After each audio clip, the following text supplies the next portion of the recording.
परळी शहर जे आहे ते बंद करण्यात आलेलं आहे। आपण पुढचं जे बाजारपेठ आहे, मार्केट आहे, ते या ठिकाणी पाहतोय की परळी शहरामध्ये हे सगळं जे मार्केट होतं ते बंद करण्यात आलेलं आहे। वाल्मिक कराड यांच्यावरती मोक्का हा गुन्हा दाखल करण्यात आल्यानंतर या ठिकाणी या सगळ्या समर्थकांनी बाजारपेठेमध्ये जाऊन व्यापाऱ्यांना मार्केट बंद करण्याचं आवाहन केलं होतं आणि त्यानंतर हे जे बाजारपेठ जी आहे ते बंद झाली असल्याचं आपल्याला या ठिकाणी पाहायला मिळत आहे। सगळीच्या सगळी दुकानं या ठिकाणी बंद असल्याचं सुद्धा चित्र आहे। आपण या ठिकाणी जर बघितलं तर ही दुकानं जी आहे ती सध्या बंद असल्याचं आपल्याला पाहायला मिळतंय। आणि तर या ठिकाणी ही सगळी दुकानं जर आपण बघितली तर हा सगळा बाजारपेठ जी आहे ते बंद आहे। परळीतल्या मुख्य बाजारपेठेमध्ये आता आपण या ठिकाणावरून जात आहोत। चारही बाजूला सगळी दुकानं बंद झाल्यामुळे परळी शहरामध्ये शुकशुकाट सध्या पाहायला मिळत असल्याचं सुद्धा चित्र आपण पाहतोय। ही दुकानं जी आहेत ही सगळी बाजारपेठ जी उजव्या आणि डाव्या बाजूला मोठ्या संख्येने शटर दिसत आहेत आपल्याला, जी शटर बंद केलेली आहेत। सकाळपासून इथले सगळे व्यवहार जे आहेत ते व्यवस्थित पद्धतीनं सुरू होते। मात्र दुपारच्या सुमारास वाल्मिक कराड यांच्यावरती मोक्का दाखल झाल्याची बातमी आल्यानंतर परळी शहर पोलीस ठाण्यासमोर जमलेले वाल्मिक कराड यांचे जे काही समर्थक होते ते परळी शहरामध्ये जाऊन त्यांनी व्यापाऱ्यांना बाजारपेठ बंद करायला सांगितलं। त्यानंतर पटापट ही सगळी जी शटर आहे ते खाली करण्यात आली आणि पूर्ण व्यापारपेठ बाजारपेठ जी आहे ती या ठिकाणी बंद झालेली आहे। व्यापारपेठ बंद झाल्याचं चित्र आपण आपल्या कॅमेऱ्याच्या माध्यमातून या ठिकाणी पाहतोय की एकही दुकान या ठिकाणी उघडं नाही। जे कोणतं दुकान बंद आहे ते सुद्धा दुकान बंद करण्याची लगबग या ठिकाणी सुरू असल्याचं आपल्याला पाहायला मिळतंय। आता आपण परळीतल्या मुख्य बाजारपेठेमध्ये दाखल झालेलो आहोत, जिथे झाशीची राणी लक्ष्मीबाई टावर आहे आणि त्या टावरच्या आसपास ही सगळी बाजारपेठ पसरलेली आहे। याला परळीतलं मेन मार्केट असं म्हटलं जातं। मात्र हे सगळं मेन मार्केट सुद्धा या ठिकाणी बंद असल्याचं आपल्याला पाहायला मिळतंय।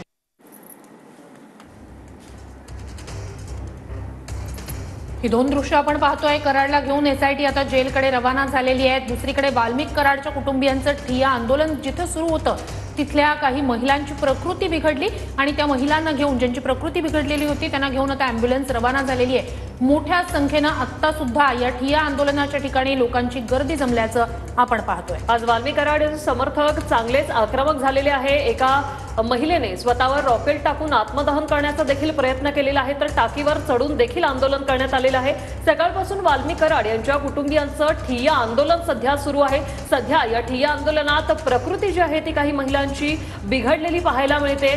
आंदोलनादरम्यान कराडच्या आईची देखील प्रकृती बिघडली आहे। कराडच्या कुटुंबियांचं परळी पोलीस ठाण्याच्या बाहेर आंदोलन सुरू आहे। ही दोन दृश्य आपण पाहतोय। एकीकडे कराडला घेऊन एसआयटी जेलकडे रवाना झाली, दुसरीकडे धनंजय देशमुख बसवराज तेली यांच्या भेटीसाठी पोहोचलेले आहेत। आता आज या सगळ्या संदर्भात बसवराज तेली यांच्याकडून धनंजय देशमुख यांना काय नेमकी माहिती दिली जाते हे पाहणं अत्यंत महत्त्वाचं असेल, कारण कराडवर आता मकोका हत्येचा गुन्हा दाखल झालेला आहे आणि एसआयटीला परवानगी कराडच्या ताब्याची देण्यात आलेली आहे। 2 कोटीच्या खंडनेमध्ये वाल्मिक कराड यांच्यावर गुन्हा दाखल करण्यात होता आणि सीआयडी त्यांना ताब्यात देखील घेण्यात आलं होतं।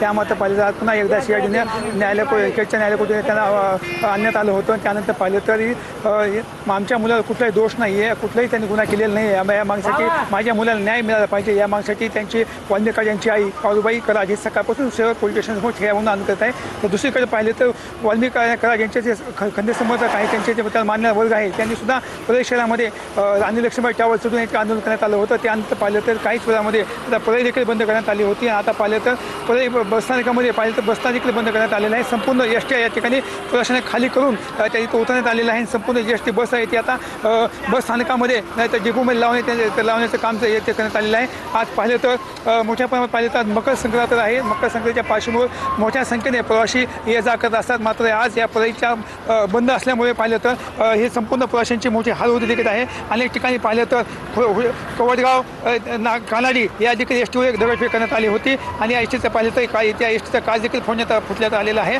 त्यानंतर पाहिलं तर संपूर्ण एसटी बस आता या ठिकाणी पाहिलं तर प्रवाशांना खाली करून बस स्थानकामध्ये लावण्याचं काम आता या ठिकाणी दिसून येत आहे। कॅमेरा पर्सन विकास वाघमेसह संभाजी मुंडे, TV9 मराठी, परळी, बीड।